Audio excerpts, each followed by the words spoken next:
Hey guys, welcome to another recap of Survivor Philippines. Woo, you could have cut the tension with a butter knife at camp after the last tribal. Awkward for Abby because everybody ganged up on her. I wouldn't call it actually ganging up on her, it was just nobody liked her.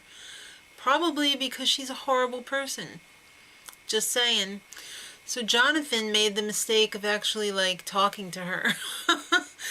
And I don't know. Well, that comes later, but if Abby doesn't win immunity this week, if Abby does win immunity this week, Jonathan's second choice to go. So he just better watch his step. Malcolm feels sorry for Abby. A little bit. Alright, well, not really.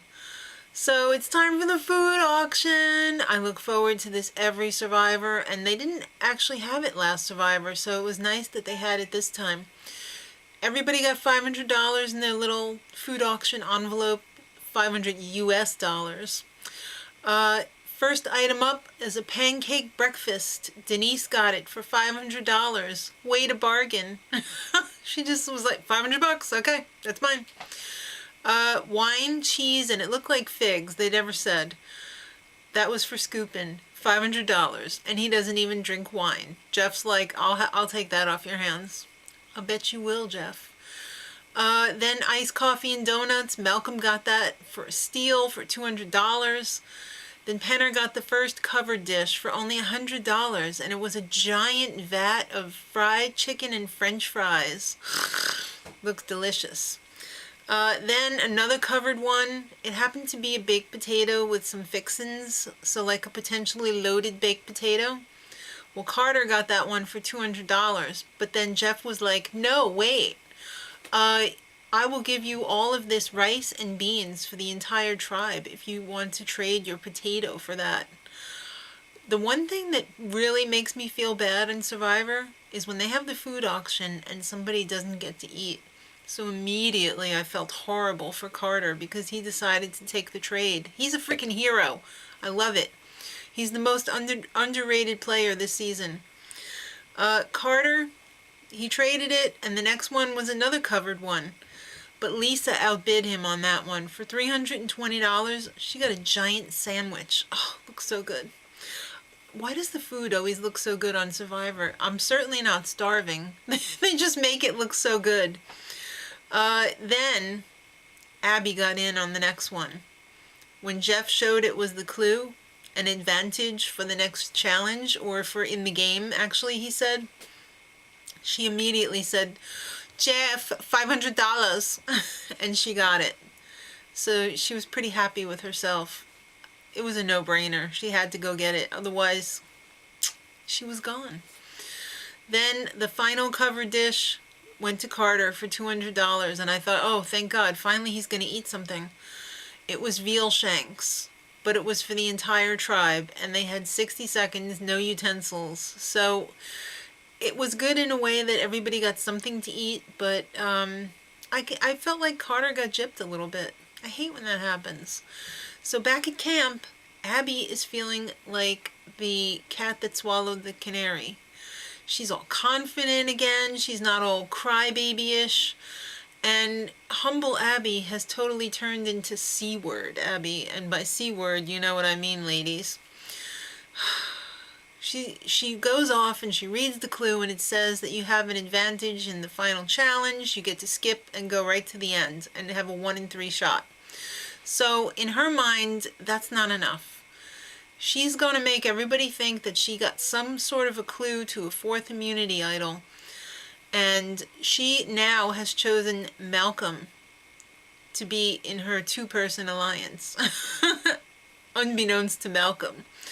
And he's kind of disgusted. He's like, she's the girlfriend that you break up with and they never go away.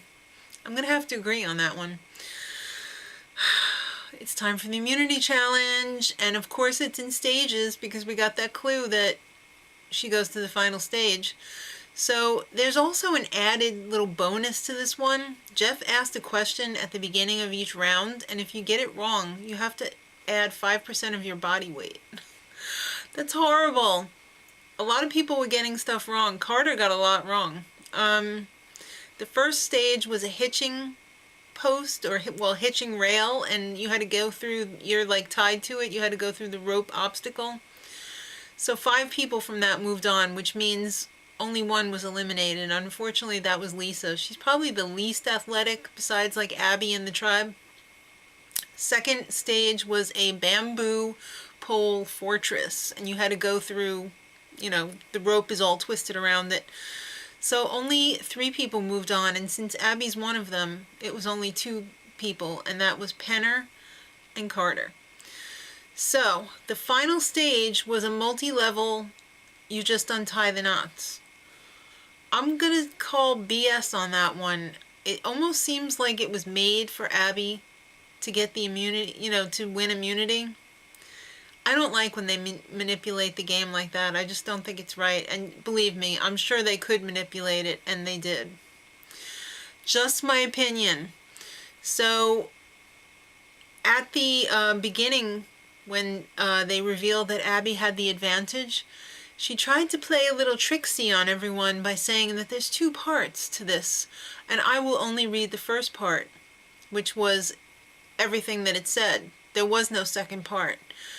But Jeff didn't out her, and then she ripped it up afterwards, but it didn't matter because she won immunity. But maybe now everybody thinks she's got an idol? I don't know. We'll have to wait and see next week what everybody starts thinking. So she wins immunity. I'm so disgusted. Back at camp, everybody's like, we gotta get rid of Penner, that's the plan. And Lisa's really upset because she really, when she made her alliance for Final Four, she really wanted it to be her, Subbin, Penner, and Carter.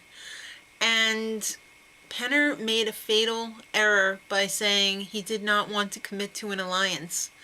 Now he's on the chopping block, and she feels horrible because they're all telling her that she's got to vote for him.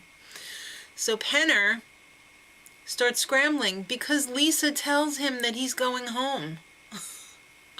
Lisa, you're not made to play this game, although you're still here, unbelievably. I can't believe she's still here with all the moves that she's made already. It's crazy. So he decides that he wants Denise gone.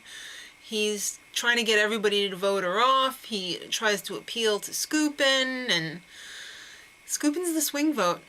So it's tribal time, and Penner reveals the Final Four alliance in front of everyone. And Subbin and Lisa, please join me, says Penner. And then Malcolm's like, no, join me, Lisa. And everybody's trying to court Lisa. And Lisa's very upset because she knows that she made a commitment, but she really wants to be with the new people, meaning Penner and Carter. All right. And Jeff is like, can you relate to this in your life? And she's like, yes, I can, Jeff, but I won't elaborate.